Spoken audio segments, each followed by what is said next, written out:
একজন ভদ্রলোক জঙ্গলের পাশে বাস স্ট্যান্ডে দাঁড়িয়ে আছে, হাতে একটি অফিস ব্যাগ। চারিদিকে অন্ধকার, গা ছমছমে পরিবেশ।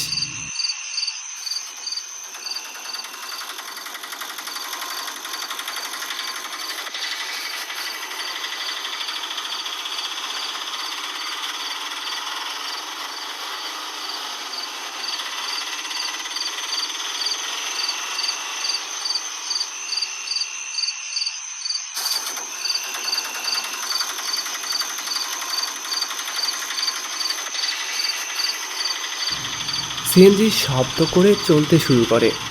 রাস্তা দীর্ঘ, একা একই, বাতাসে শস্য শব্দ ভেসে আসছে। ভদ্রলোক জানালা দিয়ে তাকিয়ে থাকেন। রাস্তার দৃশ্য নজরে পড়ে। তিনি হঠাৎ খেয়াল করেন সিএনজি পরিচিত পথে যাচ্ছে না। ভদ্রলোক কিছুটা অস্থির হয়ে ওঠে। ভাই, আপনি তো ভুল রাস্তা দিয়ে যাচ্ছেন। এটা তো জঙ্গলের পথ। আমি তো আপনাকে বলেছি হরিশপুরের পথ দিয়ে যেতে। ভদ্রলোক আরও উদ্বিগ্ন হয়ে পড়েন। তিনি বারবার চালককে ডাকেন, কিন্তু কোনো সাড়াই নেই। শোনেন, আমি নামতে চাই, আপনি দয়া করে গাড়ি থামান প্লিজ। সিএনজি ধীরে ধীরে গা ছমছমে এক জঙ্গলের ভেতর ঢুকে যায়। বাতাস ভারী হয়ে আসে।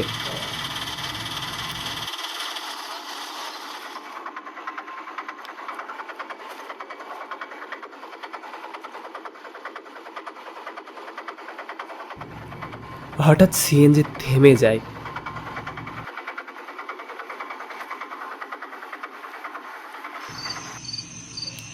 কি কি কি কি হয়েছে ভাই?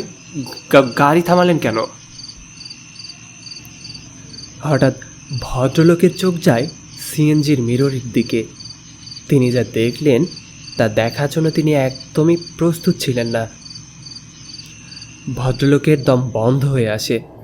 মাংসহীন কঙ্কাল এক চেহারা, ভয়ানক দাঁত, চোখগুলো থেকে আলো যেন চরকির মতো ঘুরছে। আমাকে আমাকে ছেড়ে দিন প্লিজ, আমাকে মারবেন না।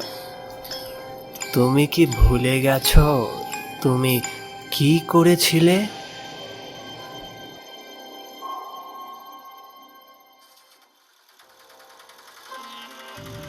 গভীর রাত।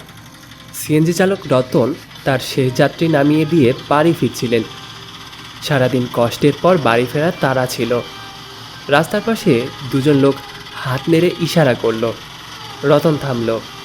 দুজন লোক উঠে বসল। এভাবে কিছু পথ এগোতে দুজন লোক একে অপরের দিকে ইশারা করে। ভাই, সামনের রাস্তা দিয়ে যান।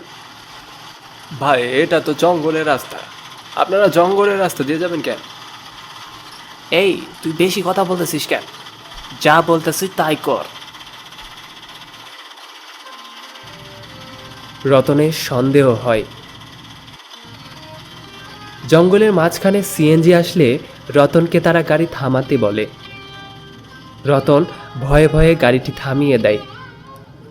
রতন গাড়ি থামালে দুজন ব্যক্তি গাড়ি থেকে নেমে দুপাশ থেকে গাড়িকে ঘিরে ফেলে। তাদের হাতে ধারালো চাকু। সেটি দেখে রতন ভয় পেয়ে যায়।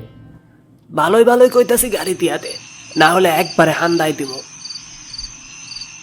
না ভাই, এই সিএনজি ছাড়া আমার কিছুই নেই। আপনারা আমার সিএনজি নিয়ে নিলে আমি কিভাবে বাঁচব? আমার বিবি বাচ্চারা না খেতে পেয়ে মারা যাবে। একজন তার মাথায় লাঠি দিয়ে আঘাত করে। রতন ধপ করে মাটিতে লুটিয়ে পড়ে। তার শরীর থেকে ধীরে ধীরে রক্ত বেরিয়ে আসে। পাশ দিয়ে একজন ভদ্রলোক অফিস থেকে বাড়ি ফিরছিলেন। তিনি রক্তাক্ত রতনকে দেখতে পেলেন। আরে, এটা কি? এটা তো দেখছি একটা লাশ। দেখি বেঁচে আছে নাকি। জীবন আছে, তবে হাসপাতালে নিয়ে যেতে যেতে মারা যাবে। যদি কেউ দেখে ফেলে তাহলে আমাকেও সবাই দোষী মনে করবে। না, আমি কিছু দেখিনি।